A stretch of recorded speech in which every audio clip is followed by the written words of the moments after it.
সাতক্ষীরা কোরআনের সাতক্ষীরা। এই সাতক্ষীরার মানুষ কোরআনের জন্য অনেক কোরবানি দিয়েছে। গত 17 বছর এরা বাড়ি করে থাকতে পারে নাই, এদের হাজার হাজার বাড়ি বুলডোজার দিয়ে ভেঙে দেওয়া হয়েছে। আমি ভোমরার মাহফিলে বলেছিলাম, ওই এসপি কুত্তাকে আমাদেরকে এনে দাও, ওই ডিসি শয়তানকে এনে দাও, জনগণ নিজ হাতে তাদের বিচার করবে। বাড়ি থেকে ধরে নিয়ে নিয়ে পায়ে গুলি করেছে বহু ছেলেকে, ঠিক তবে ঠিক। বহু গার্জিয়ানকে সন্তানদের থেকে নিয়ে এতিম করে দিয়েছে। বিচার তো এখানে না হলে কোথায় হবে? কোথায়? ইন্না লিল মুজরিমিনা মুনতাকিমুন, সূরা সিজদার 22 নম্বর।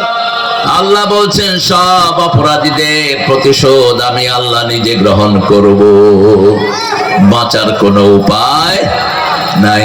ব্যক্তি আল্লাহর দল করে না, তার কোনো আমল কবুল হয় না। আল্লাহর দল করতে হবে। জমিন কার? তো তুমি আরেকজনের দল করো কেন? জমিন আল্লাহর, বাতাস আল্লাহর, অক্সিজেন আল্লাহর। কোন সেরা গালি বদনা দল করেছে, এটা করো কেন তুমি? মুশরিকের কাতারে দাঁড়াবে। তুই জিকির বানাইতে গেলি কেন? জিকির তো একজনে কমপ্লিট করে দিয়েছেন, তিনি কে? He has completed it. Whatever you need, he has completed it. আপনার যা দরকার সব পরিপূর্ণ করে দিয়েছেন কে? 3 নাম্বার। 2 নাম্বার, বেনামাজির কোন দোয়া কবুল হয় না। 3 নাম্বার, মুশরিকের কোন দোয়া কবুল হয় না। মুশরিকের উপর আল্লাহর লানত, ফেরেশতাদের লানত, সমস্ত সৃষ্টির লানত। জান্নাত হারাম, জাহান্নাম তার জন্য হালাল। কি হালাল? জাহান্নাম। জাহান্নামে যাবে সোজা যারা শিরক করো। আপনাদের এখানে অনেকগুলো শিরকের আখড়া আছে, এগুলো ভেঙে দিতে হবে। এরা কোরআন বিরোধী, ইসলাম বিরোধী। ওনাদের ওখানে গেলে কেউ সামনে দিয়ে আসতে হবে, ওনাকে পিছন দেয়া যায় না। কোন সাতুর হয়েছ তুই, তোকে পিছন দেয়া যাবে না। আল্লাহর ঘরকে তো আমরা পিছন দিয়ে চলে আসি, ঠিক কিনা? আমরা যখন মসজিদে নামাজ পড়ি, বের হওয়ার সময় কি দেই? কেউ এমনি বাইর হন, কথা কন না কেন? কেউ এমনি সামনে সামনে বাইর হন। তো ওই বেয়াদবের ওখানে এরকম বের হতে হবে কেন? কোথায় পেয়েছে সমস্ত বেয়াদবি? আল্লাহ বুঝার তৌফিক দান করুক। 5 ওয়াক্ত নামাজ পড়বেন তো? দেখি কারা কারা পড়বেন না। আপনারা অনেক সুন্দর, অনেক ভালো। আল্লাহ কিন্তু বাহিরেরটা নেয় না। কোনটা নেয়? কেউ যেটা দেখে না সেটা দেখেন কে? কেউ যেটা দেয় না সেটা দেন কে? কেউ যেটা শুনে না সেটা শুনেন কে? আপনাদের ডাক শুনেছেন কে?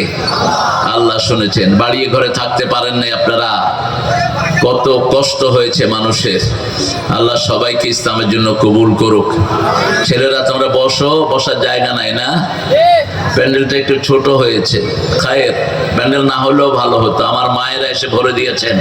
মা খাদিজার মতো, মা মরিয়মের মতো আল্লাহ আমার এই মাদেরকে কবুল করেন।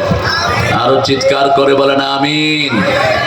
বাংলাদেশের মেয়েদের মতো ভালো মানুষ পৃথিবীর কোন জায়গাতে নাই। এরা সবচেয়ে ভালো মেয়ে সারা পৃথিবীতে, এটা আমার বিচার। কারণ সারা পৃথিবীর মেয়েরা নিজেরা একদিন রাঁধে, জামাই আরেকদিন রাঁধে। নিজেরা একদিন ঘর ঝাড়ু দেয়, জামাই আরেকদিন ঝাড়ু দেয়। আর আমাদের মেয়েরা সারা বছর রাঁধে, কোনোদিন জামাইকে বলে না তুমি রাঁধো। বলে? বলে? বলে না। বাচ্চাকে পরিষ্কার করে কারা? মেয়েরা। ঘর ঝাড়ু দেয় কারা? কাপড় ধোয় কারা? কিল খায় কারা? কিছু বেয়াদব আছে না, মেয়ের গায়ে হাত তোলে। ওই মেয়ে মাপ না করলে তুই বেহেশতে যেতে পারবি না। রাসূল বলছেন, মেয়েকে মারা তো দূরের কথা, কোনো গালিও দিবা না। আমি নবী মুহাম্মদ সব মেয়েদের বাপ। সুবহানাল্লাহ। কেউ যখন মেয়েকে গালি দেয়, সেই গালি নবীর উপরে গিয়ে পড়ে যায়।